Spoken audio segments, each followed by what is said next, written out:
Innal hamdalillah nahmaduhu wa nasta'inuhu wa nastaghfiruhu wa nastahdihi wa na'udzu billahi min shururi anfusina wa min sayyiati a'malina may yahdihillahu fala mudilla lahu wa may yudlil fala hadiya lahu wa asyhadu an la ilaha illallah wahdahu la syarika lahu wa asyhadu anna Muhammadan abduhu wa rasuluhu wa safiyuhu min khalqihi بلغ الرسالة وأدى الأمانة ونصح الأمة وجاهد في الله حق جهاده حتى تركنا على المحجة البيضاء ليلها كنهارها لا يزيغ عنها إلا هالك وصلى الله عليه وعلى آله وأصحابه وسلم تسليما كثيرا يا أيها الذين آمنوا اتقوا الله حق تقاته ولا تموتن إلا وأنتم مسلمون يا أيها الناس اتقوا ربكم الذي خلقكم من نفس واحدة وخلق منها زوجها وبث منهما رجالا كثيرا ونساء واتقوا الله الذي تساءلون به والأرحام إن الله كان عليكم رقيبا يا أيها الذين آمنوا اتقوا الله وقولوا قولا سديدا يصلح لكم أعمالكم ويغفر لكم ذنوبكم ومن يطع الله ورسوله فقد فاز فوزا عظيما أما بعد فيا عباد الله أوصيني وإياكم بتقوى الله وطاعته فقد فاز المتقون. Jamaah sidang Jumat yang dirahmati Allah Subhanahu wa taala. Allah Subhanahu wa taala berfirman di awal surat Al-Baqarah, Alif Lam Mim dzalikal kitabu la raiba fi hudal lil muttaqin. Alif Lam Mim itu adalah kitab yang tidak ada keraguan di dalamnya sebagai petunjuk bagi orang-orang yang bertakwa. Dan kalau kita mendalami Al-Qur'an kita, kalau kita membedah Al-Qur'an kita, maka sepertiga isi Al-Qur'an adalah kisah. Maka seolah Allah Subhanahu wa taala menjadikan petunjuk di dalam Al-Quran untuk manusia, untuk orang yang bertakwa adalah dalam bentuk kisah. Namun berkaitan dengan kisah ini Allah Subhanahu wa taala berfirman, faqsusil qasasa la'allahum yatafakkarun. Kisahkan kisah-kisah itu agar mereka menjadi orang-orang yang berfikir. Juga firman Allah Subhanahu wa taala, inna fi qasasihim ibaratun liulil albab. Sesungguhnya di dalam kisah mereka ada ibarah, ada pelajaran liulil albab, bagi orang-orang yang punya akal. Maka seolah ketika kita membaca kisah-kisah Al-Quran tanpa memikirkannya, tanpa merenungkannya, maka banyak sekali pelajaran-pelajaran yang akan lewat. Maka akan banyak sekali petunjuk-petunjuk Allah Subhanahu wa taala yang Allah hadirkan di dalam Al-Quran luput ya dari pengamatan kita. Ya, maka betapa banyak pelajaran yang akan hilang ketika kita tidak mentadabburi, ketika kita tidak menggali apa yang ada di dalam kisah-kisah Al-Quran. Dan di antara yang Allah Subhanahu wa taala kisahkan di dalam Al-Quran bukan hanya dalam satu surat, tapi dalam banyak surat. Dan bahkan seorang yang Allah kisahkan ini namanya dijadikan sebagai nama surat dalam Al-Quran, dan yang kita maksud adalah Nabi Ibrahim alaihissalam. Satu hal yang membedakan antara Nabi Ibrahim alaihissalam dengan para nabi yang lain yang ada di dalam Al-Quran adalah sisi keayahan yang sangat kental pada diri Nabi Ibrahim alaihissalam. Wajar ketika Allah Subhanahu wa taala memberikan gelar memberikan gelar ayah untuk Nabi Ibrahim alaihissalam. Allah Subhanahu wa taala berfirman di surat Al-Hajj, millata abikum Ibrahim, mila ayah kalian Ibrahim. Juga Nabi kita Nabi Muhammad sallallahu alaihi wasallam memberikan gelar ayah untuk Nabi Ibrahim alaihissalam. Dan yang demikian beliau ajarkan dalam zikir pagi dan petang yang biasa kita baca, asbahna ala fitratil Islam wa kalimatil ikhlas wa ala dini nabiyyina Muhammad sallallahu alaihi wasallam wa ala millati abina Ibrahim hanifan muslima wa ma kana minal musyrikin. Maka ketika Allah Subhanahu wa taala dan baginda Rasulullah sallallahu alaihi wasallam memberikan gelar keayahan untuk Nabi Ibrahim, maka setiap kisah Nabi Ibrahim yang ada di dalam Al-Quran patut kita bedah dengan sentuhan keayahan. Dan bayangkan ketika Nabi Ibrahim alaihissalam, seorang yang sudah siap untuk menjadi ayah, namun Allah Subhanahu wa taala menguji beliau dengan baru diberikan keturunan ketika usia beliau sudah sangat tua renta. Nabi Ibrahim alaihissalam, Allah Subhanahu wa taala uji dengan belum diberikan keturunan, dan istri pertama beliau Bunda Sarah, seorang wanita solehah, seorang yang ingin membahagiakan suaminya sehingga rela untuk menikahkan suaminya dengan Bunda Hajar.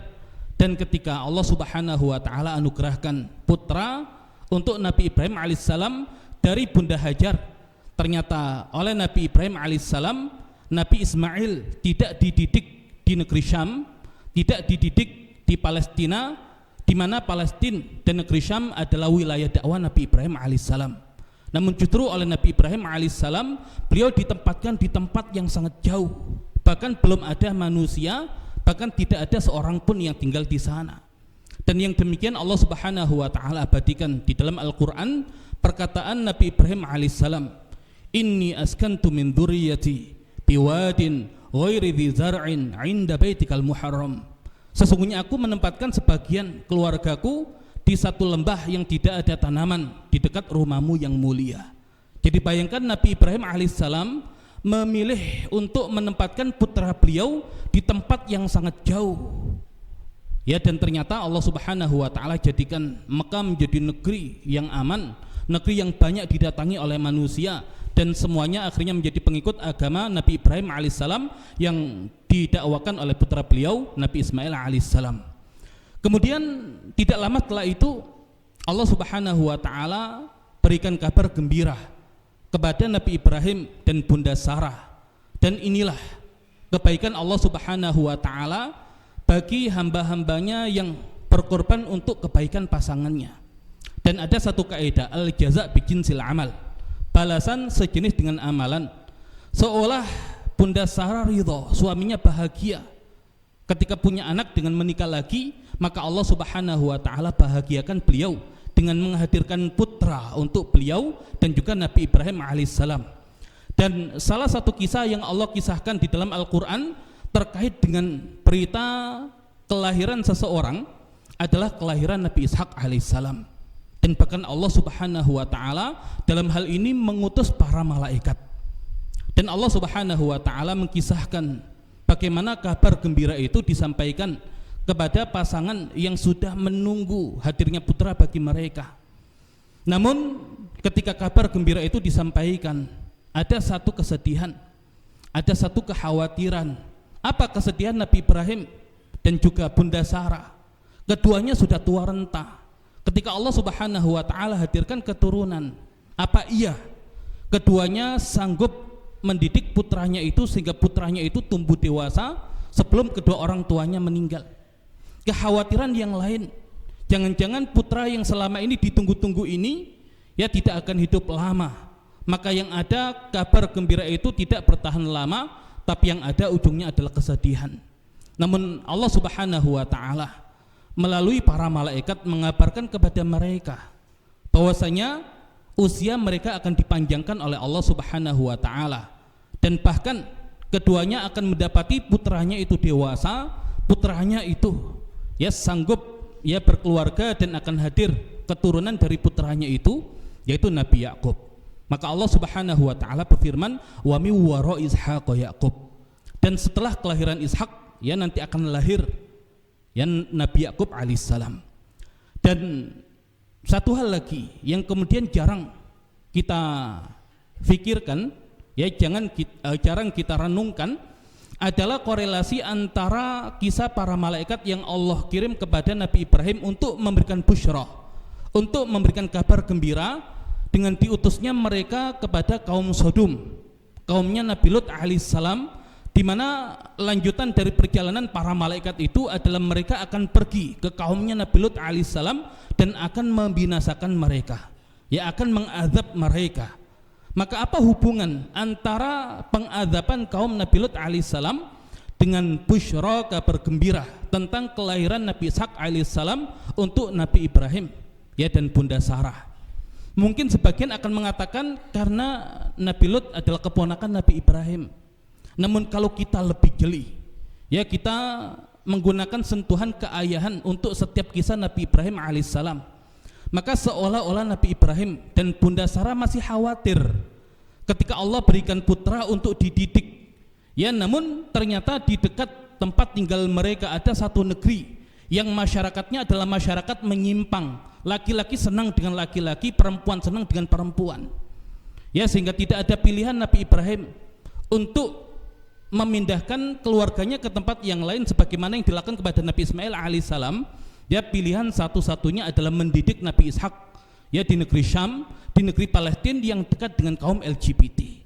Maka kekhawatiran yang luar biasa, ketakutan yang luar biasa, ya, sehingga Allah Subhanahu wa taala tambahkan busyra untuk Nabi Ibrahim adalah penghancuran kaum yang menyimpang ini. Jadi bayangkan Nabi Ibrahim alaihissalam, seorang yang punya ilmu bagaimana menjadi seorang ayah, begitu khawatir ketika mendidik keturunannya di lingkungan yang masyarakatnya menyimpang. Beliau lebih memilih untuk tetap mendidik putranya di lingkungan yang kufur, di lingkungan yang syirik. Namun ketika kekufuran, kesyirikan ditambah dengan penyimpangan, yang ada adalah satu hal yang sangat sulit, ya, untuk mendidik putra di lingkungan yang seperti itu. Ya, maka inilah ya pelajaran yang patut kita renungkan, siapalah kita dibanding dengan Nabi Ibrahim alaihissalam. Dan kalau beliau begitu khawatir terkait dengan kelangsungan hidup keturunan beliau ketika masih ada manusia-manusia yang menyimpang, ya, ketika masih ada kaum sesuka sesama jenis, ya, maka di situ Allah Subhanahu wa taala hilangkan kegundahan beliau, ya, dengan mengabarkan kaum tersebut akan Allah Subhanahu wa taala binasakan. Barakallahu li wa lakum fil Qur'anil azim wa nafa'ani wa iyyakum bima fihi minal ayati wa dzikril hakim. Aqulu qawli hadza wa astaghfirullah li wa lakum wa lisairil muslimina wal muslimat fastaghfiru innahu huwal ghafurur rahim.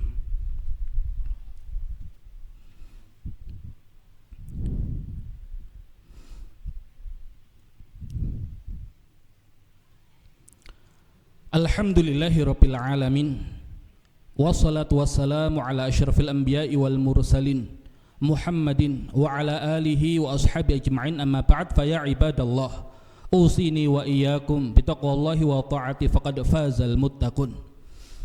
Ketika Nabi Ibrahim alaihissalam bertanya kepada para malaikat tentang tujuan mereka, maka dikabarkan mereka akan menghancurkan kaum Sodom, kaumnya Nabi Lut alaihissalam. Dan Nabi Ibrahim bertanya kepada para malaikat, ya, bagaimana kalian membinasakan negeri tersebut padahal masih ada Lut di sana? Ya, maka Allah Subhanahu wa taala mengabarkan akan menyelamatkan Nabi Lut alaihissalam dan orang-orang yang beriman dari negeri yang akan dibinasakan tersebut.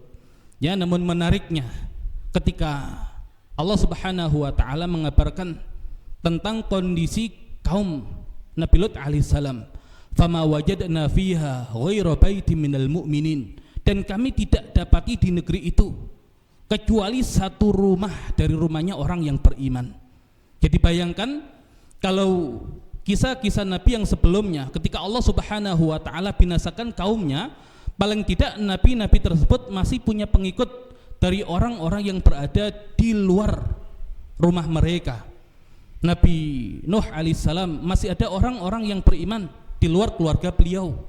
Nabi Hud alaihissalam masih ada orang-orang yang beriman di luar keluarga beliau. Nabi Saleh alaihissalam masih ada orang-orang yang beriman di luar keluarga beliau. Tapi yang beriman dari kaum Nabi Lut alaihissalam hanya anak-anak beliau dan bahkan istri beliau, termasuk bagian dari orang-orang yang tidak beriman. Dan perbedaan kisah Nabi Lut alaihissalam dengan para nabi yang lain, ketika para nabi yang lain fokus untuk menekankan, meninggalkan kesyirikan dan hanya beribadah kepada Allah, tapi justru Nabi Lut alaihissalam karena melihat besarnya penyimpangan yang dilakukan oleh kaumnya, maka sebelum membahas tentang ketauhidan, yang dibahas adalah tentang penyimpangan yang mereka lakukan. Jadi seolah-olah Allah Subhanahu wa taala mengabarkan kepada kita bahaya penyimpangan ini, bahkan dampaknya jauh lebih besar dibandingkan dengan kesyirikan ketika yang demikian ada dalam satu masyarakat. Ya, dan Allah Subhanahu wa taala menyebut negeri ini dengan al-mu'tafikat, ya negeri yang dibolak-balikan oleh Allah Subhanahu wa taala. Karena al-mu'tafikat satu akar kata dengan al-if yang artinya adalah bohong. Karena kebohongan itu adalah membuat yang benar menjadi salah dan yang salah menjadi benar. Dan Allah Subhanahu wa taala kisahkan ketika mereka awalnya tidak banyak. Kemudian bagaimana penyebaran kaum gay itu, ya kaum Sodom itu begitu masif, ya ternyata mereka mencari korban.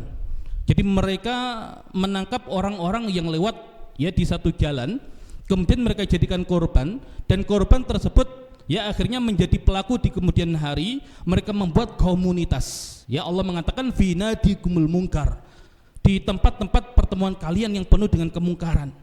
Ya kemudian semakin membesar, semakin membesar, di mana para laki-laki sukanya hanya pada laki-laki, maka di sisi yang lain akhirnya para perempuan pun melampiaskan kebutuhannya dengan sesama perempuan, sehingga sudah rusak satu negeri tersebut dan tidak ada yang selamat. Ya, dan Allah Subhanahu wa taala kisahkan yang demikian karena adanya sunatullah yang tidak akan pernah berubah. Akan terjadi yang demikian di kemudian hari, maka orang-orang beriman ya perlu berhati-hati tentang bahaya LGBT ini. Dan seandainya Allah Subhanahu wa taala tidak binasakan mereka, tinggal menunggu waktu, mereka akan binasa dengan sendirinya. Dimana ketika laki-laki sukanya dengan laki-laki, perempuan sukanya dengan perempuan, dan mereka tidak berketurunan, ya tinggal menunggu waktu mereka akan selesai dan binasa. Namun kenapa Allah perlu mengirim para malaikat untuk menghancurkan mereka, untuk menunjukkan kepada kita betapa besarnya dosa penyimpangan ini, sampai seandainya pun mereka binasa dengan sendiri, Allah tetap tidak membiarkan mereka binasa dengan sendiri. Allah binasakan mereka. Allah jadikan mata mereka buta sepanjang malam sebelum dibinasakan. Kemudian di waktu subuh Allah Subhanahu wa taala hadirkan suara yang menggelegar.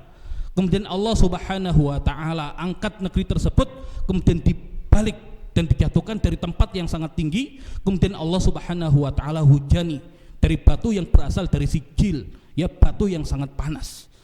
Dan seandainya seseorang yang mengatakan kita tidak menjadi pelaku penyimpangan tersebut, ya walaupun tidak menjadi pelaku, tapi kalau membiarkan maka sama saja seperti ya pelaku yang mengerjakan perbuatan tersebut. Dan dari kisah istri Nabi Lut alaihissalam, seorang yang Allah terangkan dalam Al-Quran berkhianat kepada suaminya. Dan ulama mengatakan khianatnya istri Nabi adalah bukan melakukan satu keburukan, ya satu penyelewengan, tapi yang ada dia tahu kebenaran, dia tidak ikuti, dan dia tahu keburukan tapi dia mendukung yang demikian. Maka baik ya laki-laki yang mencintai laki-laki, perempuan yang menyukai perempuan, dan yang menjadi pendukung bagi mereka, Allah Subhanahu wa taala binasakan semua. Ya, dan inilah yang patut ya untuk kita renungkan. Ya, ketika menyampaikan satu berita, tidak selalu yang menjadi fakta itu perlu disampaikan ketika dia punya potensi menjadi contoh buruk bagi manusia. Tapi kenapa Allah sampai kisahkan kisah itu dalam Al-Quran? Ya, karena seolah Allah Subhanahu wa taala ingin menyampaikan kepada kita pasti akan terjadi penyimpangan yang seperti ini. Dan kalau kemudian terus dibiarkan penyimpangan yang demikian terjadi, ya tinggal menunggu kerusakan itu semakin meluas. Dan ketika kerusakan itu semakin meluas, maka disitulah Allah Subhanahu wa taala ya akan turunkan azabnya. Maka semoga Allah Subhanahu wa taala menjaga kita, menjaga keluarga kita, menjaga lingkungan kita, menjaga generasi kita, menjaga anak-anak bangsa kita dari penyimpangan yang tidak dibenarkan di dalam syariat, ya di mana besar dosa yang mereka lakukan. Ya, sehingga sebagian ulama mengatakan hukuman bagi para pelaku penyimpangan ini ketika mereka tidak bertaubat ya dan berhasil ditangkap atas kejahatan mereka, sebagian mengatakan dikiaskan dengan zina, ya dirajam bagi yang sudah menikah dan dicambuk bagi yang belum menikah. Namun umumnya ulama mengatakan tidak, ya untuk penyimpangan ini punya hukum tersendiri, di mana pelaku dari penyimpangan yang demikian hukumannya adalah mati. Karena Nabi SAW bersabda, man wajadtumuhu amila amala qaumi Lut faqtulu al-fa'ila wal maf'ul bih. Barang siapa yang mendapati seseorang mengerjakan perbuatan kaumnya Lut, maka bunuh subjek dan objeknya, ketika dua-duanya adalah orang-orang yang ridho terhadap perbuatan yang demikian. Ya, maka sangat bahaya ya tidak bisa dibiarkan. Ya sekelas Nabi Ibrahim alaihissalam lebih memilih menjauhkan Nabi Ismail di tempat yang sangat jauh tidak ada orang dibanding dengan dididik di lingkungan yang dekat dengan ya kaum-kaum yang menyimpang. Dan bahkan kekhawatiran beliau ketika tidak bisa memindahkan putra kedua beliau yaitu Nabi Ishak alaihissalam, ya maka di situ Allah berikan kabar gembira dengan penghancuran kaum LGBT ini, ya karena Nabi Ibrahim walaupun tinggal di lingkungan yang musyrik, di lingkungan yang kufur, masih bisa menjamin putranya menjadi orang-orang yang soleh. Ya maka siapalah kita dibanding dengan Nabi Ibrahim alaihissalam, ya hanya bisa memohon kepada Allah subhanahu wa ta'ala agar Allah subhanahu wa ta'ala menjaga kita semua. Innallaha wa malaikatahu shalluna 'alan nabi ya ayyuhalladzina amanu sallu 'alaihi wa sallimu taslima. Allahumma shalli 'ala Muhammad wa 'ala ali Muhammad kama shallaita 'ala Ibrahim wa 'ala ali Ibrahim wa barik 'ala Muhammad wa 'ala ali Muhammad kama barakta 'ala Ibrahim wa 'ala ali Ibrahim fil 'alamin innaka Hamidum Majid. Allahumma ighfir lil muslimina wal muslimat wal mu'minina wal mu'minat al ahya'i minhum wal amwat innaka sami'un qaribun mujibud da'wat ya qadhiyal hajat. Allahumma ati nufusana taqwaha wa zakkiha anta khairu man zakkaha anta waliyuha mawlaha rabbal alamin. Rabbana zalamna anfusana wa illam taghfir lana wa tarhamna lanakunanna minal khasirin. Rabbana hab lana min azwajina wa dhurriyyatina qurrata a'yun waj'alna lil muttaqina imama. Allahumma anal haqqa haqqan warzuqna ittiba'ah wa anal batila batilan warzuqna ijtinaba. Rabbana atina fid dunya hasanah wa fil akhirati hasanah wa qina adzabannar. Subhana rabbika rabbil izzati amma yasifun wa salamun alal mursalin walhamdulillahi rabbil alamin. Ibadallah, innallaha ya'murukum bil adli wal ihsan wa ita'i dzil qurba wa yanha 'anil fahsya'i wal munkari wal baghi ya'idzukum la'allakum tadhakkarun. Fadhkurullahal 'azima yadhkurkum washkuruhu 'ala ni'ami yazidkum wa la dzikrullahi akbar. Wallahu